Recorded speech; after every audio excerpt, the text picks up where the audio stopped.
If you were given this problem in a competition, what would be your first move? Be careful, it's a trap. The nested f of x makes almost every standard approach lead to a dead end. But there is a path. It requires a chain of clever insights that build on each other perfectly. In this video, I'm not just going to show you the answer. I'm going to show you how to think your way through a problem that seems impossible at first glance. Our first move in any functional equation is to test simple values. The most powerful choice here is setting x to 1. Here is our governing equation, holding for all positive real numbers x and y. Let's substitute x with 1 to analyze the resulting structure. The substitution yields this simplified relation. The term f of 1 is a positive constant. Let us denote it by c for clarity. This reveals a critical pattern. For every step of size c in the input, the function's value increases by 2. This defines an arithmetic progression. Note that c must be strictly positive, as the codomain of f is the set of positive reals. This fact will be important later. Let us record this fundamental relation, which we will refer to as p of 1y.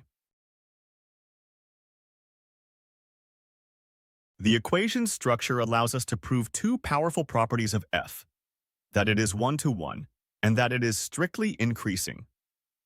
We will begin with injectivity. To prove injectivity, we assume f of a equals f of b, and aim to show that a must equal b. From the original equation, the set of all outputs for inputs greater than f of x is precisely the set of values on the right-hand side. This is a crucial observation. Let's apply this identity to our assumed values, a and b. We can write the set identity for both x equals a and x equals b. Since we assumed f of a equals f of b, the two sets on the left are identical. Consequently, the two sets on the right must also be identical. Subtracting 2 from both sides simplifies the set equation. Since the range of f contains positive numbers, we can conclude that a must equal b. Thus, f is an injective, or 1-to-1 function. This is a powerful constraint. Next, we will prove that f is strictly increasing. Let's consider two inputs, x sub 2 greater than x sub 1. Comparing the original equation evaluated at x sub 2 and x sub 1, the right-hand side for x sub 2 is strictly larger. This implies the function values on the left-hand side share the same inequality. If f were strictly decreasing, a larger output would imply a smaller input. Applying this logic to our inequality reverses the relation for the arguments. Rearranging terms, we arrive at a contradiction. The left side can be made arbitrarily large by increasing y, while the right side is a fixed positive constant. This inequality cannot hold for all positive y. The assumption that f is decreasing must be false. Therefore, f is a strictly increasing function. With these new properties, we can determine the exact value of the constant c. Recall our arithmetic progression. This structure suggests that f grows on average linearly. Let us define a function g by subtracting the linear term, 2 over c times x, from f of x. A quick calculation shows that g is periodic with period c. This means its values repeat over intervals of length c. So we can express f of x as a linear part plus a periodic part. Since f is increasing, g must be bounded for large x. Now, let us use the other relation we found earlier by setting y equal to 1. We will substitute our decomposed form of f into this equation. Substituting for the outer f gives this expression. Substituting for the inner f of x introduces another linear term. Expanding this, we get a linear term in x on the left, plus some bounded terms coming from the periodic function g. For this equality to hold as x approaches infinity, the dominant linear terms must be equal. The bounded terms become negligible. Equating the coefficients of x gives us a polynomial equation for c.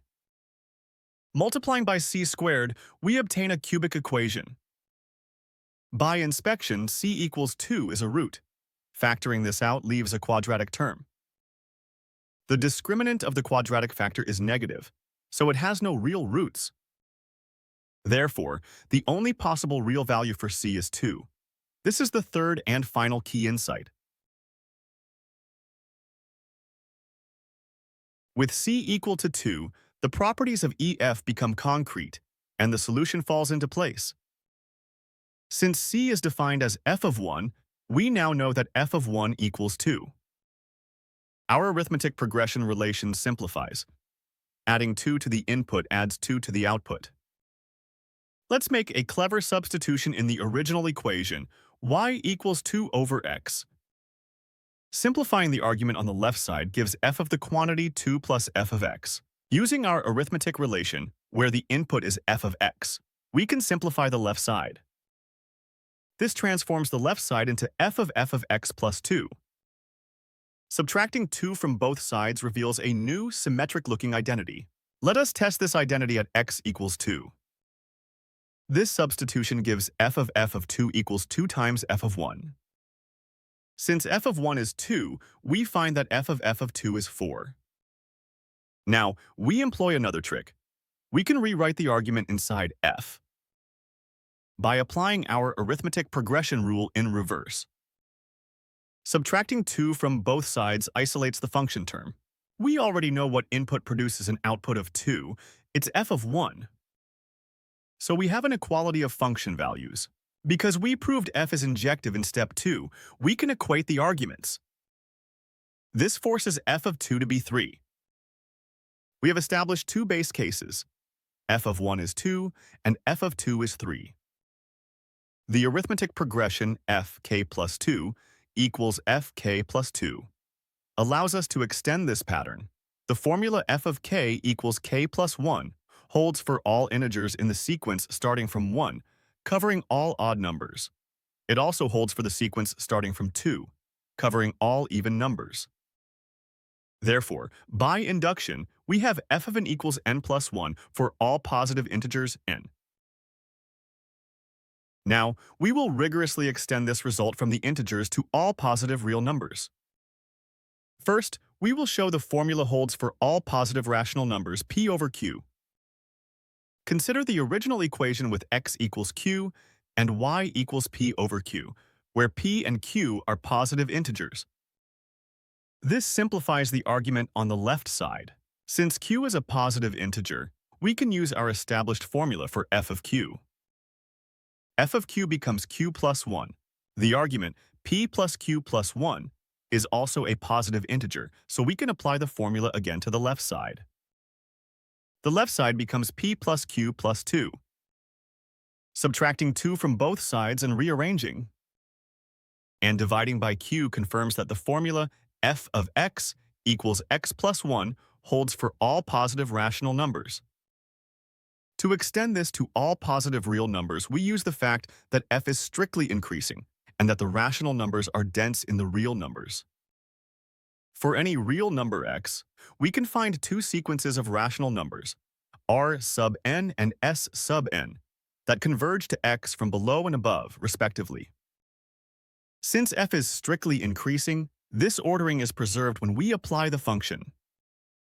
We can replace f of r sub n and f of s sub n using our formula for rationals. This traps f of x between two converging sequences. This situation is a direct application of a fundamental result from calculus, the squeeze theorem. Let us visualize this theorem. Imagine an upper function in blue and a lower function in green that are approaching each other. If another function in yellow is always trapped between the other two, then the function trapped between them is forced to converge to that same value as well. Let's apply this theorem back to our problem.